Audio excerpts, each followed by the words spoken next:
जय श्री कृष्ण, जय श्री राम। प्रेमी जनों, गंगा जी का नाम लेने मात्र से पाप दूर भागते हैं। स्नान करते समय गंगा जी का नाम लेने से गंगा स्नान का फल प्राप्त होता है। गंगा जी इस पृथ्वी पर किस प्रकार आई, वही कथा में आप सबको सुनाने जा रहा हूं, जिसके सुनने से पापों का नाश होता है। श्रद्धा और धैर्य से की हुई मेहनत में सफलता जरूर मिलती है। महाराज सगर के 60,000 पुत्र कपिल मुनि के अपमान करके अपने ही अपराध से भस्म हो गए थे।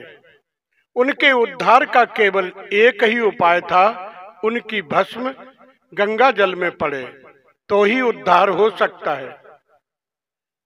प्रेमी जनों, परंतु उस समय गंगा जी पृथ्वी पर नहीं थी।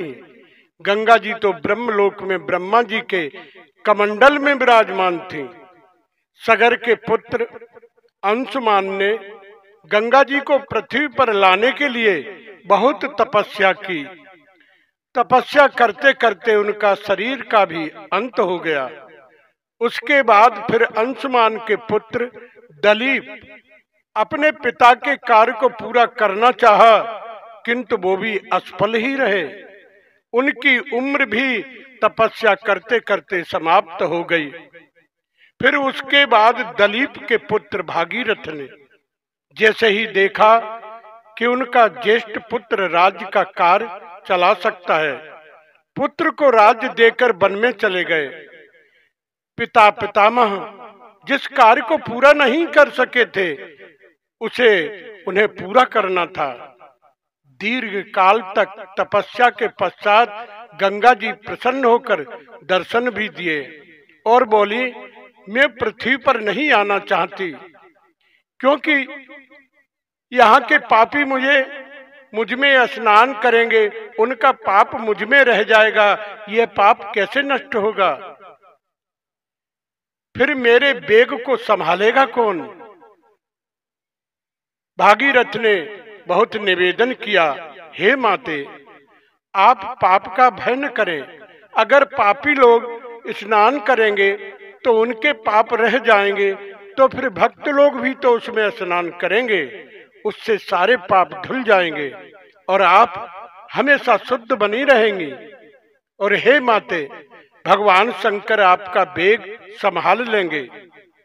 भागीरथ से ऐसे शब्द सुनकर गंगा जी बहुत प्रसन्न हो गईं।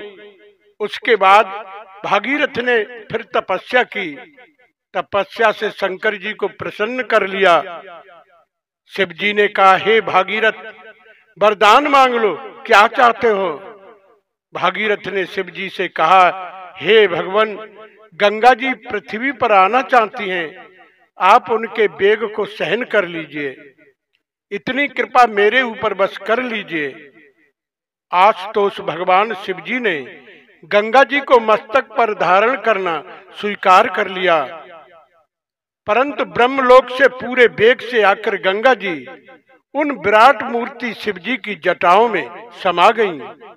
वहां से उनका एक बूंद जल बाहर नहीं आया। भागीरथ ने फिर शिव जी की स्तुति की, प्रार्थना की। तब शिव जी ने गंगा को बाहर प्रकट किया। गंगा जी ने भागीरथ के साथ ये निश्चय किया था कि भागीरथ रथ पर बैठकर आगे आगे चले और पीछे पीछे गंगा जी का प्रभाव चले। किंतु कुछ दूर जाने पर भागीरथ देखते हैं कि गंगा जी का प्रभाव तो कहीं दिख ही नहीं रहा है। बात यह हुई सज्जनों, मार्ग में गंगा जी जहानु ऋषि का आसन कमंडल अपनी धारा के साथ बहाकर ले गईं। आसन और कमंडल बहता हुआ देखकर जहानु मुनि को क्रोध उत्पन्न हुआ और गंगा जी को ही पी लिया। तब भागीरथ ने जहानु मुनि से प्रार्थना की, विनती की, और भागीरथ ने उन्हें प्रसन्न कर लिया। जहानु मुनि ने गंगा जी को अपनी पुत्री बनाकर जांग को चीरकर बाहर निकाला। इससे गंगा जी का नाम जाह्नवी कहलाई। भागीरथ की तपस्या, श्रद्धा, धैर्य और उद्योग के प्रभाव से उनके पूर्वज सगर के पुत्रों की भस्म गंगा जल में पड़ी और वो मुक्त हो गए। सारे संसार का अपार कल्याण हुआ। परम पावन गंगा मृत्युलोक में प्राणियों के लिए सुगम हो गई। प्रेमी जनों, इस प्रकार गंगा जी स्वर्ग से मृत्युलोक में आई, सबका कल्याण करने के लिए। स्नान करते समय गंगा जी का नाम लेने से गंगा स्नान का फल प्राप्त होता है। इसलिए स्नान करते समय हर हर गंगे शब्द जरूर बोले। और गंगा जी की उत्पत्ति की कथा मैंने आप सबको सुनाई। जो भी इसे मन लगाकर सुनेगा उसकी सारी मनोकामनाएं गंगे मैया पूर्ण करेंगी। इन्हीं शब्दों के साथ वाणी को विराम। जय श्री कृष्ण, जय सिया राम।